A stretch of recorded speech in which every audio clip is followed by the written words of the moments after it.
Hi guys, it's time for our weekly Q&A.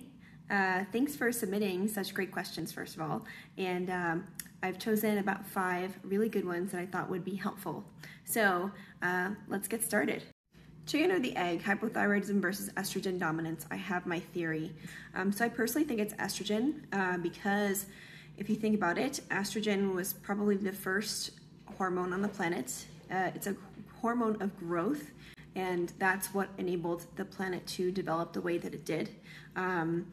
So you have that, and estrogen also helps us absorb iron, and so it's could be one of the first hormones on the planet because the planet is iron dominant, so it helps us utilize that iron and absorb it. Other hormones came after that to help us actually modulate our iron absorption, like cortisol, testosterone, progesterone.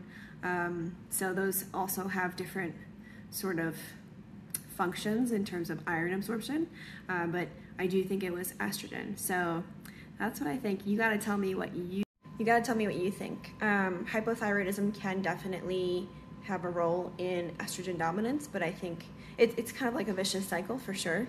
But I do think that estrogen dominance is probably first.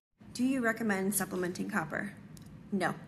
So like I mentioned before, supplementing anything in isolation it has huge potential to create additional imbalances and deficiencies. Copper works with so many other cofactors and vitamins and minerals that supplementing it could create more imbalance. And this is what I see when clients go rogue and decide to supplement copper. So I'll get their tests back and see that their bioavailable copper has gone down quite a bit. And that's what we want. That's what we need. That's what allows copper to work well in the body. So no, I would say absolutely not. Do not recommend that. And yeah, that's my answer. Copper IUDs, good or bad? They're non-hormonal, but I'm bleeding more with mine. Yeah, so just because something's non-hormonal doesn't mean it's not going to be, or not have any downsides. Every contraceptive has a downside. The copper IUD is not exempt from this. It can increase unbound copper in the body, and that is problematic because we need copper to be usable, not unbound. So copper needs to be loaded into a protein called ceruloplasmin to be doing its job in the body properly. Just because you're getting excess copper from an outside source is not going to allow you to do that. You need to activate it. So copper IUDs, also unbound copper, I guess I should say, can increase the estrogen retention in the body. Estrogen and copper, or unbound copper, can have a really synergistic effect, just like unbound iron. And these three can create lots of problems. They can also increase estrogen levels in general. Iron does that, copper can do that. So when you have higher estrogen, you will likely bleed more and have more painful periods, heavier periods, clottier periods. So it could be that, this is what I'm thinking, because it's not been documented, but unbound copper will increase estrogen levels, and so that increases the bleeding more and the heavier periods and the painful PMS. So copper is great in the right context. This is why we don't supplement it.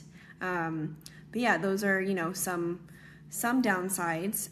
Some other downsides too that I would like to mention is that the IUD creates inflammation in the body quite a bit. And this could very well be connected to the high estrogen levels as well, because the way the body deals with inflammation is usually it raises estrogen to deal with that inflammation. There's also, the inflammation increases the cervical mucus to prevent sperm from getting up there. So there's that as well. There's constant inflammation in the body, which increases hypoxia and iron storage, which leads to more estrogen storage, which leads to more estrogen, more iron absorption, and more unbound copper. So yeah, it's kind of a vicious cycle and a hot mess. but you know, it's also non-hormonal, technically speaking, even though it can somewhat alter them, in my opinion. So it's really, again, the contraceptive options are really up to you, your situation, you and your partner's situation and relationship. So just giving you some information because you were asking. Is wet cupping a good alternative to blood donation?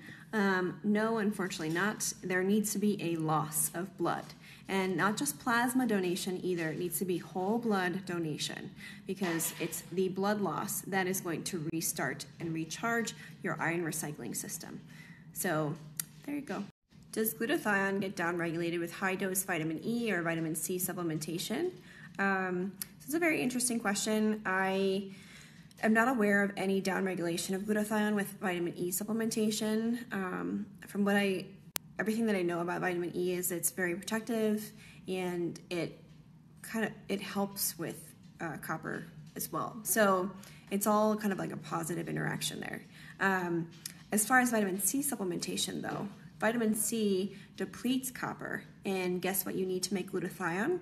You need copper. So I highly do not recommend supplementing with ascorbic acid or citric acid supplements. I always go for whole food vitamin C or whole food vitamin C sources like citrus, etc., but never ever ascorbic acid or citric acid, and I never supplement with glutathione because that stuff doesn't make it past your stomach acid. What is the best way to prepare your body to conceive and carry a healthy baby? I'm not necessarily going to answer this question, I'm sorry, but I will say that my friend and I are coming out with a course very soon. It's the preconception PT that I'm talking about. She's my homie, and it's going to be a course on how to do exactly this, the nutrients, everything you kind of need to think about when trying to conceive. So keep an eye out for that. You can sign up to learn more via the link in my bio. Thanks for watching. Bye, guys.